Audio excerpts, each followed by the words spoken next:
There are a few things that have come up in the news overnight. One of those is a story in the Northern Territory News, a damning finding by the Northern Territory ICAC that a public officer engaged in improper conduct in relation to the recruitment of a friend early last year without proper management around conflict of interest issues. Now, what we know is the ICAC has found a senior executive public officer engaged in improper conduct related to mismanaging a conflict of interest. It seems as though, from what I can gather, this person has actually sat on the recruitment panel for somebody who he's also given a reference to. It sounds highly inappropriate.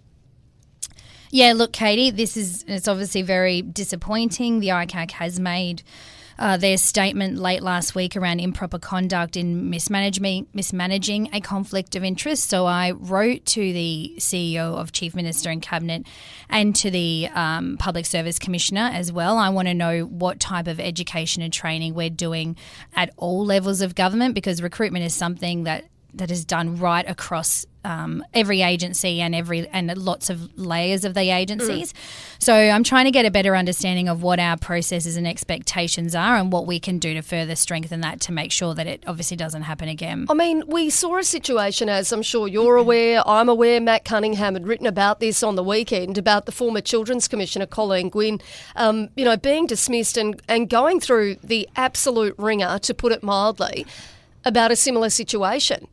What do you sort of make of that? What do you make of that? And now the situation that we're seeing where this public servant's not being named, yet, Colleen Gwynn was, as I said, taken through the ringer. Yeah, and look, I think this raises other issues around all of the different layers that we have in the Territory. And so this matter is one done by ICAC. The Gwynn matter was one pushed, obviously brought forward by the DPP. And, that we have the Ombudsman. We have a number of integrity mechanisms. And so it's about making sure they're all working properly. But I think it's safe to say people will find this very disappointing and frustrating. And, I share that as well. It's very difficult when you have constraints in an ICAC system.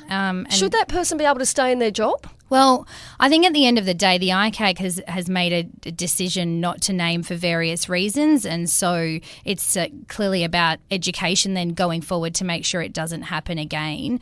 But people will be, it raises a number of questions, and that's why I'm seeking that clarity around what do we currently do to make sure there's integrity in processes, and what can we do going forward to absolutely retrain, make sure everyone understands the importance of managing conflicts going forward.